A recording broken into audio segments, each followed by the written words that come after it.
नमस्कार, मैं शिवशंकर सारथी आपके अपने छत्तीसगढ़ सारथी से।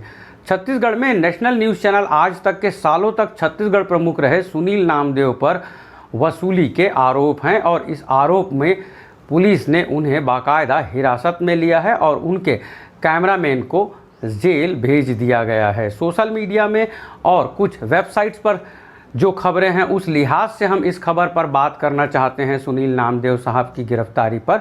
तो लब्बो-लुआब यह है कि भड़ास फॉर मीडिया ने यह लिखा है कि एक आईपीएस के खिलाफ वो लगातार स्टोरीज़ कर रहे थे। उसके न्यूज़ पोर्टल्स को हम लगातार पढ़ते रहे हैं। उनके न्यूज़ पोर्टल पर छत्तीसगढ़ में भूपेश सरकार के राज में हुए कई घोटालों का उन्होंने पर्दाफाश किया है। शंकर नगर में गृह निर्माण मंडल या रायपुर विकास प्राधिकरण में एक विधायक को ओवलाइज किए जाने की खबरें थी और कोविड-19 के दौर में स्वास्थ्य विभाग ने जो खरीदी की है बड़े पैमाने पर उसमें भी कुछ कमियां थी या घोटाला का उन्होंने अपने पोर्टल में न्यूज़ पब्लिश किया था। भड़ास फॉर मीडिया की रिपोर्ट यह है कि एक आईपीएस दिल्ली से आकर छत्तीसगढ़ में बड़े पैमाने पर शॉपिंग किया करते थे और यह शॉपिंग उन्होंने आईपीएस साहब ने कुछ एक बार अपनी पत्नी के संग किया है। शॉपिंग करना कोई बुरी बात नहीं है, अच्छी बात है, शॉपिंग की जानी चाहिए। शॉपिंग किए जाने से ही तो देश का जीडीपी बढ़ता है और छत्तीसगढ़ का जीडीपी शानदार रहा है, यह कहते रहे हैं राज्य के मुख्यमंत्री भूपेश बघेल। मनरेगा में शानदार काम, राजीव गांधी किसान न्याय योजना और गोधन न्याय योजना के चलते छत्तीसगढ़ ने कोविड काल में भी शानदार जीडीपी दी। इस तरह की बातें कहते रहे हैं राज्य के मुख्यमंत्री भूपेश बघेल।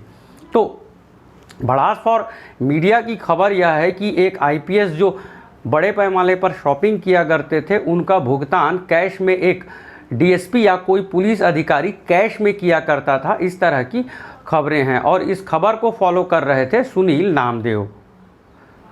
तो भड़ास फॉर मीडिया की खबर के मुताबिक सुनील नामदेव एक आईपीएस के पीछे लगे हुए थे, फॉलो कर रहे थे शॉपिंग को लेकर। और यह एक सामान्य सी बात है कि मैं शॉपिंग करूं और उसका भुगतान कोई और कैश में कर रहा है तो एक बारगी यह एक बड़ी खबर तो है। और एक बड़ी खबर, यह खबर तब और बड़ी बन जाती है जब शॉपिंग दिल्ली से आकर कोई कर रहा है और भुगतान कैश में किया जा रहा है और कोई दूसरा आदमी, खरीद कोई और रहा है और भुगतान कोई और कर रहा है, तो यह एक बड़ी खबर हो जाती है। छत्तीसगढ़ के परिदृश्य में यह बात समझ में नहीं आ रही हो, ज़रा दिक्कत हो रही हो तो हम इस खबर को ज़रा आसान कर देते हैं। महाराष्ट्र का मामला देखिए कि एशिया के बैकबोन एक बड़े उद्योगपति के घर के बाहर एक स्कॉर्पियो खड़ी हो जाती है और स्कॉर्पियो की मालिक की लाश मिलती है। लाश के बारे में परिवार के लोग यह कहते हैं कि यह हत्या है, लेकिन पुलिस न सिर्फ पुलिस बल्कि महाराष्ट्र सरकार सदन में कह देती है कि यह मर्डर नहीं है। लेकिन बाद में मामला खुलता है। परमवीर सिंह ने एक ईमेल किया, बाद में महाराष्ट्र सरकार ने कहा ऑफिशियल ईमेल नहीं है। तब परमवीर ने यह एक आज तक चैनल के साहिल जोशी को बताया कि ऑफिशियल ईमेल के जरिए ही मेल किया गया है। तो फिर से हम इस कहानी को ज़रा सरल कर देते हैं कि महाराष्ट्र राज्य में पुलिस सरकार का एक इलीगल नेक्सस है, इस तरह की बातें सामने आ रही हैं। और जाहिर है छत्तीसगढ़ में भी 1 लाख करोड़ का बजट है, पूरे देश का राजनीतिक परिदृश्य जब समान है, तो आज तक में रहे पत्रकार सुनील नामदेव ने एक खबर को लगातार फॉलो करना जारी रखा हुआ था और उनके न्यूज़ पोर्टल में भी छत्तीसगढ़ सरकार के राज में हुए घोटालों या अनियमितताओं की खबरें लगातार थीं।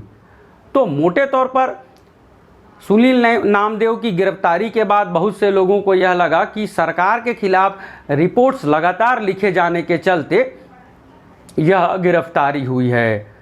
लेकिन भड़ास फॉर मीडिया की खबर यह कहती है कि एक आईपीएस की खबर को लगातार सुनील नामदेव फॉलो कर रहे थे।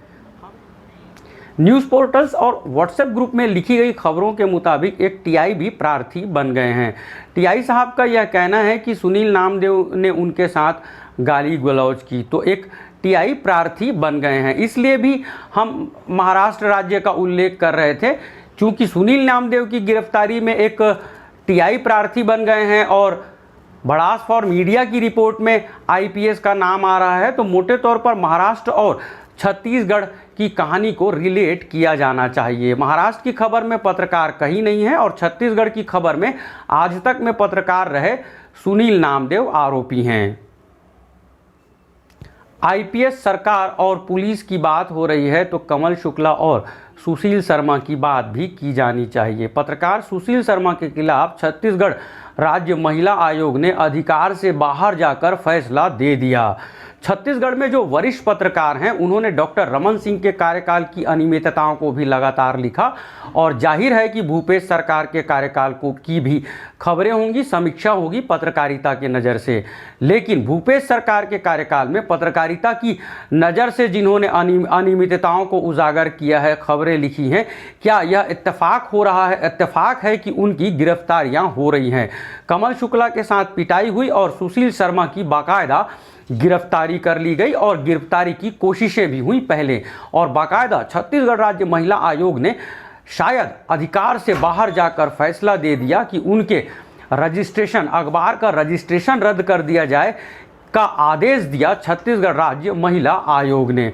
छत्तीसगढ़ राज्य महिला आयोग की किरणमयी नायक चीफ मिनिस्टर भूपेश बघेल की रिश्तेदार भी हैं, इसलिए भी एक बारगी यह लगता है कि कहीं रिश्तेदारी के चलते ही छत्तीसगढ़ राज्य महिला आयोग ने अधिकार से बाहर जाकर कहीं फैसला तो नहीं दे दिया है। तो महाराष्ट्र की हम बात कर रहे थे और छत्तीसगढ़ की तो हम बात कर ही रहे हैं। तो जब पत्रकार सुनील नामदेव साहब की गिरफ्तारी हुई है तो एक बारगी यह लगता है कि इसके पीछे कहीं ना कहीं सरकार है। यदि इसके पीछे भूपेश सरकार का कोई हाथ नहीं है तब तो अच्छी बात होगी, लेकिन यदि सुनील नामदेव की गिरफ्तारी में छत्तीसगढ़ सरकार की किसी भी तरह की भूमिका है तो यह पत्रकारिता के लिए बड़ा कलंक होगा। बड़ी दिक्कत की बात होगी कि एक सरकार किसी पत्रकार या खिलाफ लिखने वाले पत्रकारों के लिए सजग हो गई है। वैसे अंतर्राष्ट्रीय रिपोर्ट्स यह कहते हैं कि भारत के पत्रकारों की में प्रताड़ना के मामले ज़्यादा हैं और पत्रकारिता, स्वतंत्र पत्रकारिता करना मुश्किल है भारत में, यह बहुत से रिपोर्ट्स कहते हैं।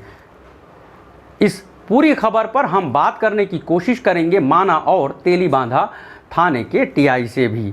शुक्रिया, आप सबका बहुत बहुत शुक्रिया। हमारे वीडियोस अच्छे लगते हैं तो यूट्यूब चैनल छत्तीसगढ़ सारथी को कमेंट करें, लाइक करें और प्लीज़ प्लीज़ प्लीज़ हमारे यूट्यूब चैनल छत्तीसगढ़ सारथी को सब्सक्राइब भी ज़रूर करें।